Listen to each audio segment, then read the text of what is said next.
Hello from the competitive marketing team. My name is Daryl Jenkins, and in this video I'm going to show you some of the benefits of our proxy solution versus next-gen firewall. The threat landscape continues to evolve as new technologies and new threats are causing major changes in security defense strategies. One of these changes includes the next-gen firewall, with vendors claiming their technology antiquates the traditional secure web gateway, when in reality the technologies are very different, not interchangeable, and as we will show, the architecture of the proxy is still needed for a robust defensive posture. Next-gen firewalls are designed to allow traffic through the device as fast as possible in order to boost their performance numbers and to categorize applications. This is an insecure strategy. This makes them vulnerable to simple evasion techniques like fragmentation and DDoS attacks. A proxy, on the other hand, terminates connections and scans the content before reassembling. This fundamental difference in architecture eliminates these simple evasion techniques. So in this demo, we'll take a look at our proxy deployed inline in transparent mode, as well as Palo Alto's next-gen firewall, and throw some simple evasion techniques at them to demonstrate the power of the proxy. This testing was conducted across Palo Alto's next-gen firewall, but the results are universally applied across all next-gen firewall architectures. For testing purposes, we utilize software that simulates various exploits and vulnerabilities.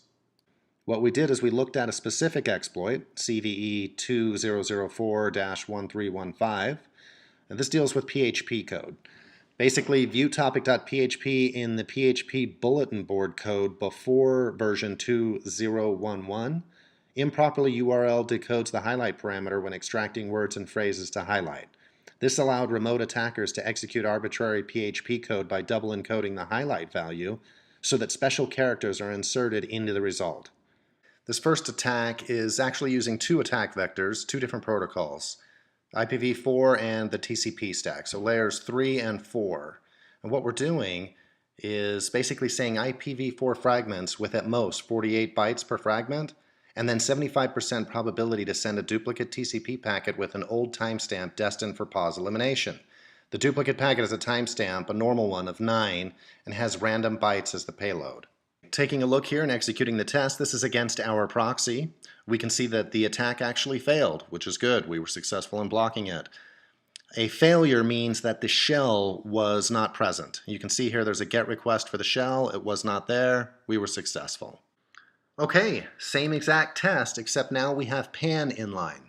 Same parameters, IPv4 fragments, 48 bytes per fragment, 75% probability, TCP packet, destined for pause, timestamp 9, etc., etc. After running the test, you can see here that they failed. They failed because there is a successful HTTP GET request for the shell. The shell is indeed present. The shell is actually on the victim computer that PAN should be protecting. And by going into the log results here, you can see that at the end you can actually call the shell. It's really a reverse shell.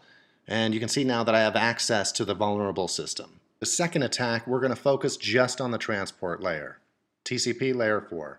This is very similar to the other in that it's TCP pause based, except for this time around we are shuffling the original payload, and we're also saying with 100% probability to add a random alpha urgent data byte to the TCP segment. After kicking off the test, you can see that we successfully block the evasion as no shell is present. And pivoting over to our PAN environment with the exact same test setup, same parameters, we can see here that this evasion is actually successful across the PAN environment. The GET request for the shell is legitimate. We get a 200. Here is the shell. I can jump into it again. So to recap, we are using off-the-shelf software to test various vulnerabilities and exploits, specifically the PHP BB Highlight CVE. In this particular scenario today, we came across two vulnerabilities with PAN.